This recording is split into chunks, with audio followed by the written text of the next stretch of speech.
Ready, B? Let's go get them. Yeah, so we're back for the second part of the video of the Browns family's adventures in the North and South Islands of the beautiful New Zealand. And I think I left off when I was talking about the driving aspect and getting comfortable with driving on the left-hand side of the roads, the do's and don'ts, the wills and won'ts, and just the overall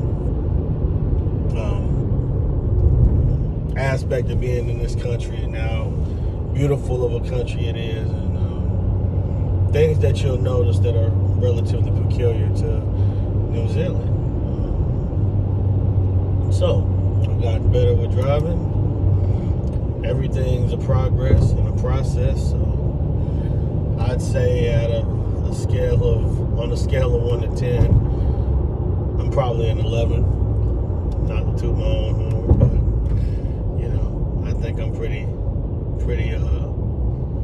I think I caught on relatively fast. Let's just say that. I didn't really have much of a choice. It's like driving a stick. Either you're gonna cut the mustard or you're not. So I sliced mine. So you gotta get over to the right. My wife's telling me I gotta get over to the right. So pardon me, people out there. She is recording it. Driving is cool, but I'm gonna get into a little bit of the North versus the South and my personal take on it. Right? So we spent quite a bit of time in the South navigating from Christchurch to Queenstown and a couple other small parts in between. My wife can probably help me remember because my mind is like mush right now. It's a blur. But I'd say the South was definitely slower pace, equally picturesque, right? Don't get it twisted. The North and South both have a lot to offer as far as any outdoor activity you could think of. Water, land, air, sea, right? Like the Centurions. Remember that cartoon? Maybe it's before your time, but land, air, sea. It's really that dope out here.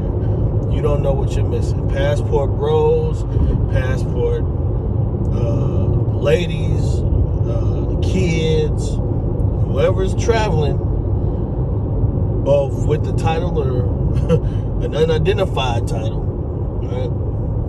Or lack thereof, come to New Zealand, man. I think you'll be very impressed by what it has to offer. Don't be scared of driving on the left side of the road and the right steering column being in the vehicles, because if you've never done it, it could be a little, you may be a little nervous in the beginning, but you're gonna catch on quick. All you gotta do is stay in your lane. That's it. And most of the time, your mind is muscle memory. If you're coming from the Western world, America in particular, I can't say Western, fully, because obviously UK, is a place where they practice this method of driving, right? So I just gotta say, primarily where I'm from, born and raised in the United States, you're gonna be very used to, if you are an avid driver, right? You're not novice, but you're experienced, the steering column being on the left side, right? And you being able to operate on the right side or the left side or the center or whatever side of the road, right? But that will be a mind game that'll play on you, I'd say, for the first couple days. And then after that, you should have it. I say you give yourself a good couple hours. I think they recommend at least two to four daily operating on the road, and you'll be very familiar with how things go. You should be. Again, there's going to be things that is still probably, if it's a week or two, a month, that'll take some getting used to. Probably the roundabouts more than anything, and who has the right of way. You would think it's a very simple concept, and usually it is. But sometimes people want to take it when you're supposed to get it, or You may want to take it when somebody else is supposed to get it. So you just got to be mindful, right? Just pay attention, drive safe and responsible. Don't drive just for yourself and your family, but for everybody else around you, right? Because some of these folks ain't driving for you, but they need to be driving for you as well as themselves, right? So that's a little jewel I wanted to drop on everybody. Again, back to the South and the North. I might have got off a little bit, but I wanted to incorporate the driving aspect because that is a very integral and important part if you're going to be out here, at least I would say, a duration of over a week. It would probably be in your best interest, unless you just don't want to drive. Hey, public transportation is available, but the catch is it's not available everywhere, right? There'll be places where you may have the bus line, but there's no train, or you may have the train access, but there's no bus. So you'd have to familiarize yourself with that. Me and my wife didn't really do that because we opted to have the rental car the whole time. Since we've been here, we got the rental from the airport, and that's how we've been rocking and rolling ever since. But we're movers and shakers. We've been traveling since ever. I had to take the 4 off. It's been so long. So when you talk about, if you want to give us a label, hell, we passport gods, right? We God and goddess around this motherfucker. So that's how I look at it. Hell, we've been doing this. Hell, my wife been doing this in high school. And me, I had an opportunity to do it in high school, but it just didn't work out because I was so poor. I was a slim po baby. We couldn't raise the funds for me to go to Mozambique. I think my first out-of-country experience would have been, I believe it was Mozambique in Africa, and this was probably the year 2000. I want to say 2003 or 2004.